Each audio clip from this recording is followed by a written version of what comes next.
It's Friday, July 9, and this is your Barbados Today Evening News Update. So glad you could join us. Prime Minister Mottley has outlined an ambitious 5-year plan to slash youth unemployment in half and create more than 2,000 new jobs for graduates of the University of the West Indies. The plans, which are part of an initiative called the Future Barbados, were shared during the naming ceremony of the UWI Cavehill CARICOM Research Building in honor of the late former Prime Minister Owen Arthur. It also seeks to reduce carbon emissions, childhood obesity, and crime by 50% while providing opportunities for extensive foreign language studies, all by the year 2026.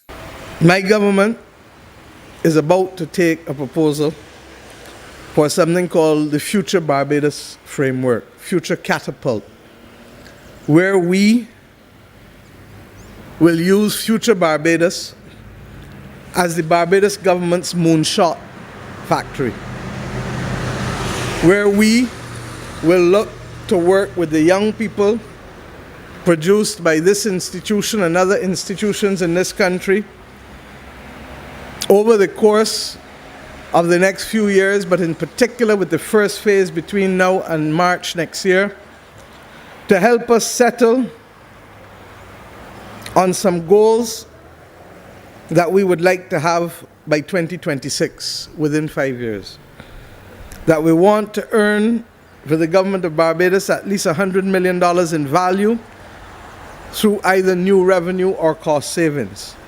That we want to reduce by at least 50% the prevalence of 5 major social problems as identified by ourselves, but consistent with United Nations SDGs framework. That we would want that there be at least the creation of 2,000 new jobs against the context of this Future Barbados framework, not for the entire economy, because we will create jobs separate from this initiative for those who can't parse language. That we will also seek to use this opportunity to elevate Barbados to the top 10% ranking on the Youth Development Index, the SDG goals, and the ranking, and also the Social Mobility Index. And that finally Barbados must be recognized as an innovation, as a hub, for social innovation. The Prime Minister also used the occasion to address a vexing issue threatening the international business sector. She slammed attempts by the world's powerful countries to implement a global minimum corporate tax regime while excluding small island states from the discussions.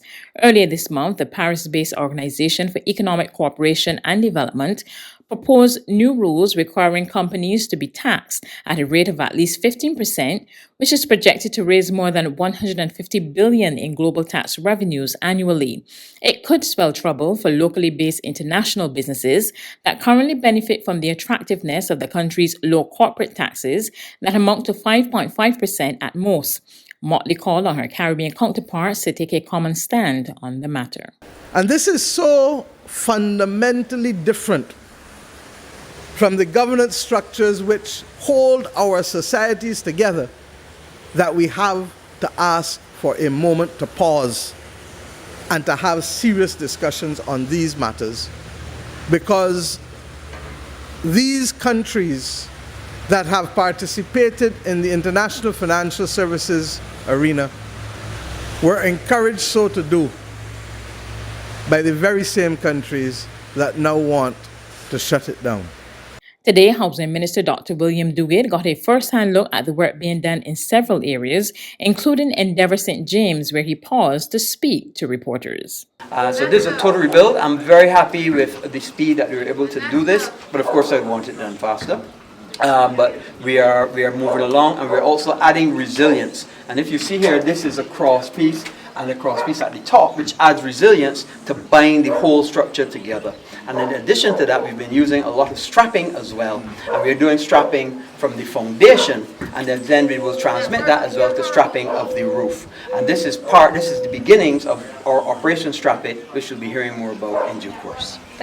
The island's most popular attraction, Harrison Cave, officially opened its doors on Friday, welcoming scores of locals and visitors for the first time in about 16 months. And officials are upbeat about the future prospects of the facility, which is to undergo some major changes.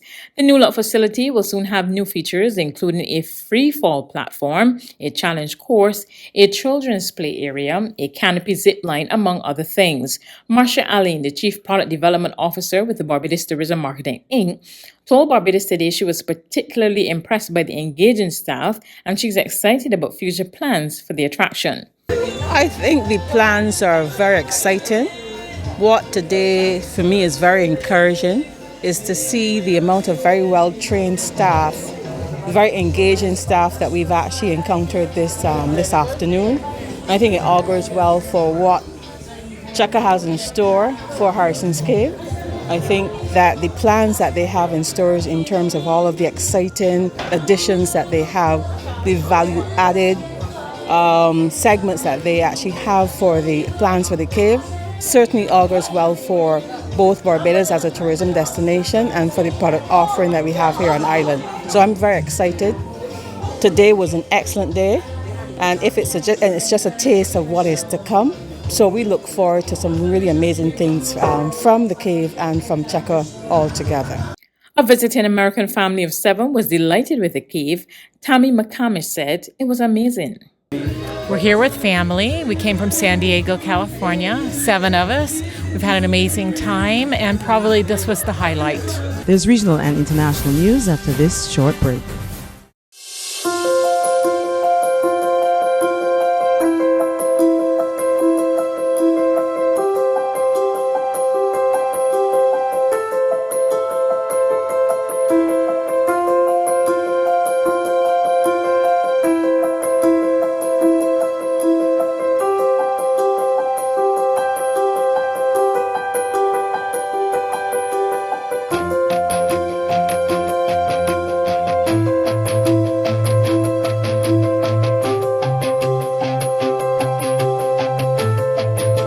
Barbados Today, news you can trust.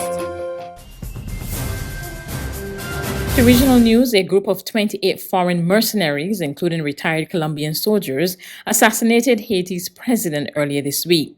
After a gun battle in the capital Port-au-Prince, 17 were detained, some at the house they were using, others after entering Taiwan's diplomatic compound. 3 suspects were killed by police and 8 are still being sought. More in this report from Al Jazeera Television. A very public display in Port-au-Prince. Police load 2 men into the bed of a pickup truck, saying they may be a part of the armed gang that allegedly assassinated President Jovenel Moïse, later paraded in front of the press. Outside of the police station where several suspects are being held, an angry crowd gathered, demanding the suspects be turned over to them. Those guys killed the president. We are going to make them suffer now that the police have found them and taken them to jail. We want them to burn today. The Haitian police chief said that 28 attackers have been identified, 26 Colombians and 2 Americans of Haitian descent. He said 8 were still on the run and 3 had been killed. And in a surprising turn, the Colombian defense minister acknowledged some of the suspects had been in the Colombian army. In response to the assassination of the Haitian president, today Interpol has officially requested information from the Colombian government and the national police about the alleged perpetrators of this act. Initially, the information indicates they are Colombian citizens, retired members of the National Army. We've given instructions by the national government to our police and the Army to collaborate in the investigation to clarify these facts immediately. Our public force is fully at the disposition of the sister Republic of Haiti. This is all unfolding among a political backdrop of confusion about who is actually in charge. Well, first I would say that it is our view, and we continue to call for elections to happen this year, and we believe they should proceed. We know that free and fair elections will facilitate a peaceful transfer of power to a newly elected president, and we certainly continue to support Haiti's democratic institutions. Moise had been ruling by decree after the majority of Parliament was dissolved in January last year. Now both Claude Joseph and Ariel Henry, both senior politicians, claim they are in charge.